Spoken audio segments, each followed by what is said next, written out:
Et coucou, c'est Cécile, bienvenue sur la chaîne École Buissonnière Nomade.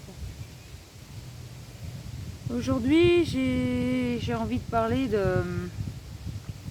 ma connexion avec l'eau.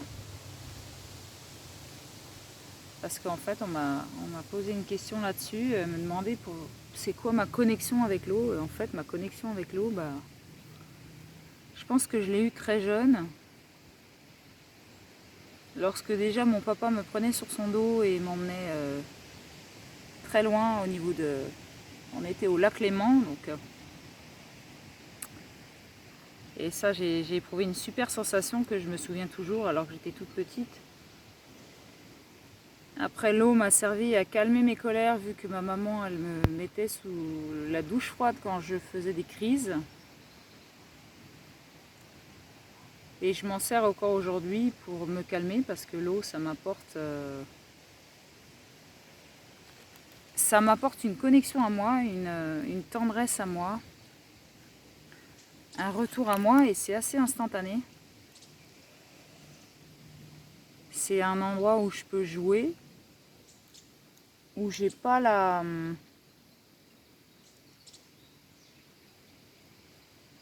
pesanteur, on va dire, ou le poids de mon corps qui me pèse. En fait, c'est super léger. C'est un endroit où on peut faire de la gym, on peut nager, faire de l'endurance, c'est limité. Et surtout, ce que je vais chercher dans l'eau, c'est la sensualité. C'est ce que ce système de choses m'offre pas. Et j'ai mes copines qui sont là. Et ma connexion à l'eau, c'est la sensualité par tous les pores de ma peau. Et c'est instantané, c'est la caresse immédiate dans l'eau. Et ce lien-là avec l'eau, il est tellement fort que la température de l'eau, ça m'importe peu, quoi. Voilà, si tu as pu voir dans mes autres vidéos, je me baigne n'importe où, à n'importe quel endroit et à n'importe quelle saison. Voilà. Et dans l'eau aussi, ça nettoie mes émotions, ça me calme, ça m'apaise. Des fois, je pleure dans l'eau, je sens que ça me détend un maximum. Donc en fait, je vis toutes mes émotions dans l'eau et c'est vraiment un moteur super puissant pour mon bien-être. Et je pense que la plus grande attache que j'ai avec l'eau, c'est la sensualité. Et c'est ce que j'ai dit à une copine, c'est que il y a certaines femmes qui sont coupées de leur sensualité et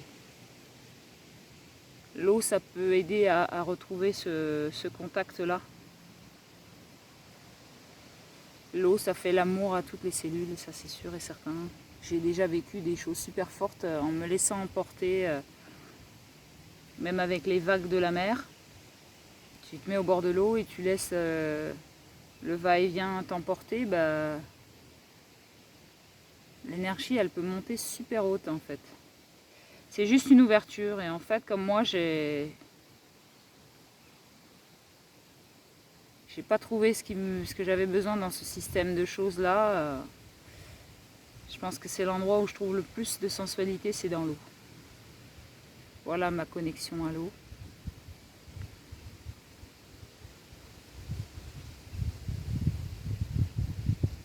Après, ça vient de de ma connexion, mon imaginaire, de ma créativité, quoi, en fait. Hein. En fait, à chaque fois que je vais me baigner, je suis dans ma créativité, dans mon imaginaire. Et en fonction de l'état dans lequel je suis, je peux plus ou moins rester dans l'eau et vivre plein de choses en fonction de ce que je mets en place dans mon esprit, dans mes pensées. Je peux vraiment m'éclater, quoi. Il y a aussi un exercice qu'on peut faire dans l'eau, c'est le Jansu. En fait, c'est quelqu'un qui tient... voilà, il y a le Watsu et le Jansu. C'est quelqu'un qui te tient la nuque, tu es allongé sur le dos, tu respires tranquillement et la personne, elle te balade. Je vais te montrer un peu comme ça. Elle te balade. Elle peut marcher, courir. Si tu es à l'aise à respirer sous l'eau, elle peut te mettre sous l'eau, te ressortir. Donc moi j'ai déjà fait une séance comme ça de 45 minutes avec une copine à moi. Et après il y a un quart d'heure, 45 minutes, et après elle te met un quart d'heure contre elle, comme une maman, pour ressortir de l'état vibratoire dans lequel l'eau t'a mis. Et en fait moi j'avais pas du tout envie de ressortir de cet état vibratoire. C'est aussi ce qu'on peut vivre quand on est en apnée en fait. Dans les profondeurs, tu te sens super bien au fond de l'eau. Moi, je dis ça pour ceux qui adorent l'eau en fait. Hein. Et voilà, il y a un appel comme ça, magnifique quoi. Et après, c'est trouver l'équilibre entre l'espace aquatique et l'espace terrien. C'est ce qu'on nous demande en permanence, trouver l'équilibre entre tes pensées, tes sentiments, et ce que tu vis dans la matière et le mettre dans le faire. Enfin voilà, on est ici pour tout équilibrer. Et moi je trouve que l'eau c'est un super puissant pouvoir. Et des fois quand je suis super stress et tout, parce que ça m'arrive, je pars nager 1 heure ou deux, je reviens dans un état vibratoire sensationnel quoi. Légère comme le vent là, tu vois. Et ça peut réparer des blessures en fait. Bon, quand j'étais petite, comme j'ai vécu des abus, j'allais souvent dans l'eau parce que je me sentais sale en fait. Bon, maintenant aujourd'hui c'est plus du tout cette sensation là. Mais en même temps, en ayant vécu des expériences sexuelles forcées,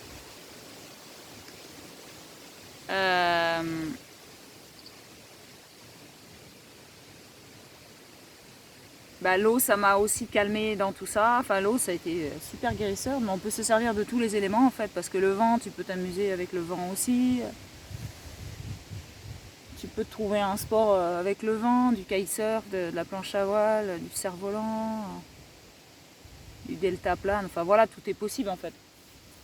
Tous les éléments sont là pour nous faire du bien, pour transcender, Et oui, ce que je voulais dire, en fait moi j'ai trouvé ma sensualité en vivant des choses forcées, des expériences sexuelles forcées. Je suis partie dans mon imaginaire. Et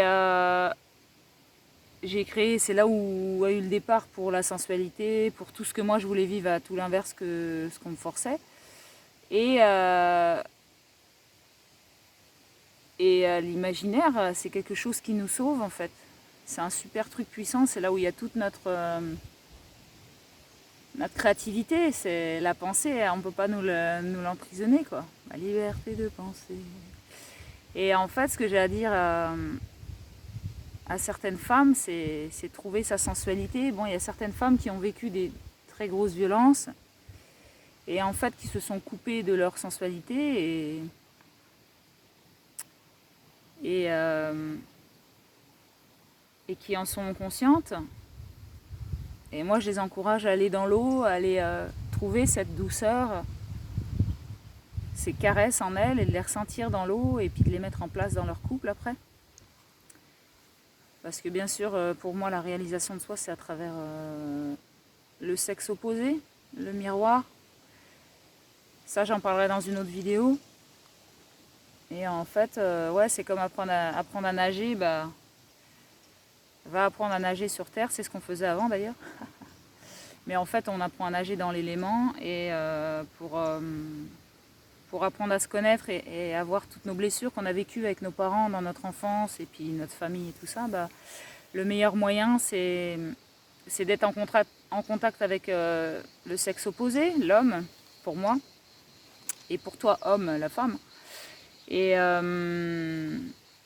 c'est là où, c'est pas le plus facile, mais c'est là où on va plus en profondeur avec soi-même, c'est un engagement avec soi-même, tu t'alignes, tu décides et tu transcendes, quoi, même si c'est pas facile. Bon, ça j'en parlerai dans une autre vidéo.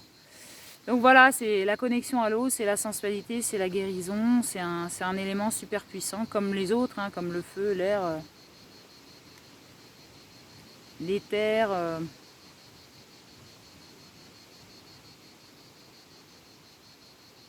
Et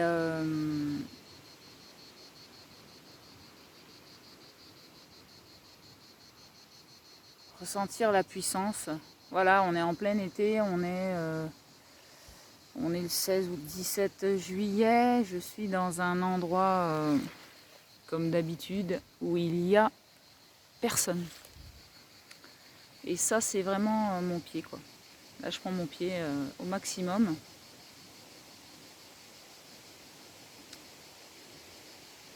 Et je ressens très fort la puissance et la présence de l'eau. Bien sûr, il y a tous les éléments, tu peux voir. Le soleil,